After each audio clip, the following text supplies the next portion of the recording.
আমাৰ প্ৰতিজনৰে ৰং ৰূপ নাম বেলেগ, প্ৰতিজনৰে চিন্তা আৰু পচন্দও বেলেগ। হয়তো কিছুৱে নদী ভাল পায়, আন কিছুৱে হয়তো পাহাৰ ভাল পায়, আকৌ কিছুমানে টেঙা ভাল পায়, কিছুমানে মিঠা ভাল পায়, কিছুমানে আকৌ অট্টালিকা হাবিৰ মাজত থাকি ভাল পায়, আন কিছুমানে প্ৰকৃতিৰ লগত খাপ খাই থাকি ভাল পায়। ঠিক সেইদৰে মোৰো কিছুমান পচন্দ আছে, মোৰো কিছুমান ভাল লগা ঠাই আছে।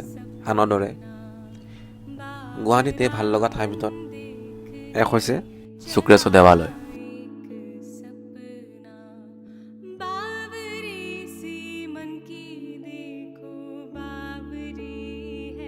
মই প্ৰায় সময় পালে ইয়ালৈ আহিব ট্ৰাই কৰোঁ। এই দেৱালয় নদী ঘাটত মই বহি শান্ত নদীখনক বহু সময় ধৰি চাই থাকিব পাৰোঁ।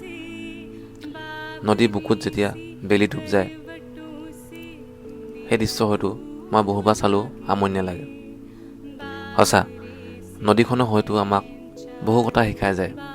যিদৰে নদীৰ সোঁতে বহুতো বাধা নেওচি কেৱল আগুৱাই যায়, ঠিক সেইদৰে আমাৰ জীৱনটো হয়তো একেই।